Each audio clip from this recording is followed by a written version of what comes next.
La production risicole peut connaître une augmentation de 1,6 million de tonnes de riz en septembre prochain pendant la récolte. C'est du moins l'annonce du département américain de l'agriculture, ce qui laisse insensible l'Agence nationale des statistiques agricoles et alimentaires qui soutient qu'une prévision similaire a été déjà faite mais n'exclut pas des réserves. Djibril Ba, Mohamed Aloussène Camara. C'est une nouvelle qui enchante mais laisse méfiants les responsables de l'Agence nationale des statistiques agricoles et alimentaires. Il s'agit de l'augmentation de la production risicole en septembre prochain à 1,6 million de tonnes de riz. Ce que je peux dire et qu'on peut vérifier, c'est qu'il y a eu des efforts importants qui ont été déployés par le gouvernement, le gouvernement actuel pour améliorer la production alimentaire, pour faciliter l'accès aux denrées alimentaires et pour diversifier l'activité agricole, permettre aux producteurs d'accéder à d'autres ressources qui les permettent d'injecter de l'argent venu d'autres ressources, je parle du café, du palmier à huile, du cacao, pour pouvoir accéder au riz. Les motifs de l'annonce du département américain de l'agriculture s'expliquent par l'utilisation des intrants agricoles modernes, l'augmentation du nombre de superficies, soit 15 000 hectares. De tels éléments ont été prescrits dans l'agenda du ministère de l'Agriculture, avertit le directeur de l'ANASA. Je ne dirais pas que je suis d'accord avec eux. Je dis bien que les hypothèses qui soutiennent leur estimation, nous ne les maîtrisons pas. Et déjà, ils prévoient jusqu'au mois de septembre. Et on sait qu'une partie de l'essentiel de la production agricole de la Guinée est récoltée au-delà du mois de septembre. Et on va avoir récolte notamment pour tout ce qui concerne les rizicultures des plaines de mangroves. Jusqu'en décembre, début janvier, certaines rizières sont récoltées. La consommation du riz en Guinée est estimée à 2,2 millions selon la même source. Sur cet aspect, l'ANASA évoque la politique de la sécurité alimentaire en nette progression. Vu l'accompagnement de la production agricole et la diversification qui est en vue, parce qu'il y a plusieurs programmes, plusieurs activités qui accompagnent quand même la diversification, qui se traduit même au niveau urbain par la consommation des produits dérivés de la production de manioc. Et vous voyez quand même le manioc, c'est un produit qui est suffisamment consommé en milieu rural comme en milieu urbain.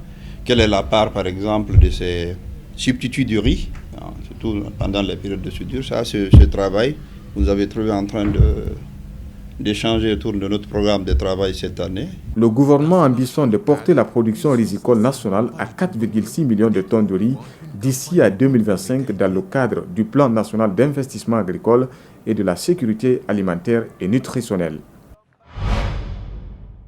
Le collectif des jeunes leaders et mouvements a organisé ce week-end à Conakry une conférence débat sur le thème « L'histoire politique de la République de Guinée, balkanisation et nos jours, le défi de la réconciliation ». Plusieurs associations des victimes de violences sociopolitiques ont pris part à cet échange. Mariam Fodé Camara, Ibrahima Sori Camara, compte rendu.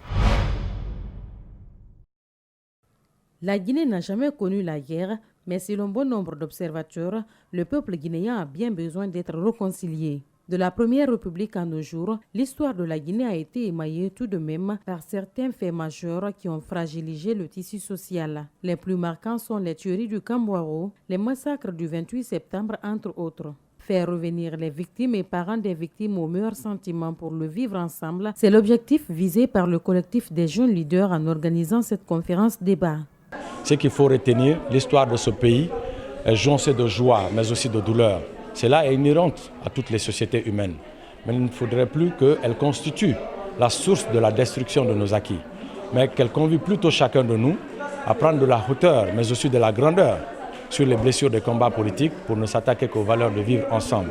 C'est pourquoi, à travers ces micros, au nom de tous ceux qui ont organisé cet événement, je sollicite avec beaucoup de minutie au sens de la responsabilité dont a toujours fait montre le peuple de Guinée. Cette initiative, mettre les Guinéens autour d'un même idéal, a été saluée et encouragée par la fille du premier président de la Guinée. Aminata Touré a invité tout un chacun à se pardonner afin de vivre dans l'harmonie, gage de tout développement.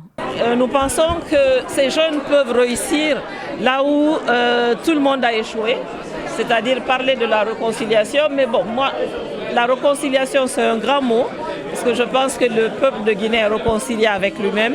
Il faut tout simplement qu'on essaie de se mettre ensemble de discuter et d'éclairer la lanterne de la nouvelle génération et dire encore une fois que nous devons regarder dans le même, vers un même but et regarder surtout ce qui nous unit, mais pas parler de ce qui nous désunit. Ces jeunes organisateurs comptent multiplier ces genres d'activités jusqu'à l'atteinte de leur objectif, c'est-à-dire voir les Guinéens vivre main dans la main. Les musulmans de la Guinée et ceux des autres pays ont entamé le mois de Ramadan ce lundi 6 mai. Durant un mois, ces fidèles devront s'abstenir de commettre des actes illicites et adopter plutôt de bons comportements selon les règles prescrites par la religion. Pour plus de détails, notre reporter a rencontré un imam pour en savoir davantage. Reportage Bintou Traoré, Abdoulaye Kamara. La journée. À cela s'ajoutent encore d'autres actes. Il ne faut pas rompre le jeûne avec une cigarette. Ça, vraiment, c'est quelque chose à éviter. Il y a des jeux qui sont interdits. Par exemple, jouer au damier ou au lido ou au jeu d'hasard. C'est interdit d'écouter la musique quand on est en jeûne. Même si on n'est pas en jeûne, on ne doit pas écouter la musique. Avaler la salive n'annule pas le jeûne, tout comme jouer au football. Sur la question du déjeuner à l'aube, l'imam clarifie. On doit s'efforcer, se réveiller et prendre même si c'est un verre d'eau. Et donc ça, c'est quelque chose qui est très très important. Quelque part, le prophète nous enseigne ce qui différencie le jeûne musulman et le jeûne des autres, c'est as-sahour, c'est ce petit déjeuner-là. Mais si on n'a pas pris ce petit déjeuner, cela ne veut pas dire que notre jeûne n'est pas accepté. Pour clore, notre interlocuteur demande à tout musulman de boire un verre d'eau ou les dates à la rupture du jeûne, manger des aliments qui sont licites, mais aussi se précipiter au crépuscule pour rompre son jeûne, car ce acte peut augmenter les bénédictions. La société Alamari a offert ce lundi, premier jour de Ramadan, 4 tonnes de poissons à quelques mosquées de Conakry. Ce geste vise à aider les fidèles musulmans à bien débuter ce mois béni. Les imams de ces mosquées bénéficiaires ont exprimé leur reconnaissance à ce geste et rassurent du partage équitable de ces poissons. Ouminatou Sidibé, Abou Korea Kourouma. Ces 40 tonnes de poissons ont été distribuées dans 8 mosquées de Conakry. C'est celle de Boussoura, située dans la commune de Matam, le quartier où a grandi le donateur, qui a servi de cadre au lancement des activités. Cette action de générosité permettra aux fidèles musulmans bénéficiaires de bien débuter le Ramadan. Il a d'abord décidé de faire ce sacrifice pour les populations de Matam, mais vous voyez sur la carte de répartition, il n'y a pas que Matam. On pouvait donner ça à une seule mosquée, ça ne pouvait pas suffire. Peut-être. Il y a d'autres qui arrivent, mais la société a décidé comme ça. Le donateur également, qui est M. Diawara, en a décidé ainsi. Et je pense que les musulmans ils sont contents. Il n'y a pas de jalousie dedans. Par cette action, la société Alamari donne du sourire à ses fidèles qui sont situés dans les quartiers les plus défavoris de la capitale, selon un constat. Ce, pour dire qu'ils sont dans l'esprit de la religion musulmane en cette période de pénitence. Bien, le choix, je pense que c'était pas exclusif. On l'a fait juste parce qu'on a tenu compte des quartiers et du niveau de pauvreté des quartiers. Vous le savez tous, nous vivons à Conakry. Les quartiers qu'on a sillonnés, les mosquées qu'on a sillonnées, c'est les mosquées où il y a beaucoup de monde. Et les mosquées aussi qui se trouvent dans des milieux très défavorisés. Les reconnaissances pour ces œuvres caritatives ne se sont pas fait attendre après la remise.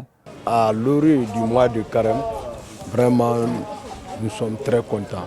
Toute la population boussera en sera, s'il plaît à Dieu. Chacun aura la bonne séance sur ce qui doit à la distribution. Cette action n'est que la première phase de distribution du vivre de la part de la société Alamari. Les morts ne sont pas partis, ils sont auprès de nous et nous guident dans nos difficultés. C'est le réconfort que trouvent les fidèles chrétiens aux côtés des tombes de leurs ancêtres missionnaires. Toute une histoire, tout un symbole réunit ces hommes et les défunts. Alseni Bari, Aliouba reviennent sur cette communion entre monde des vivants et celui de l'au-delà. Suivez.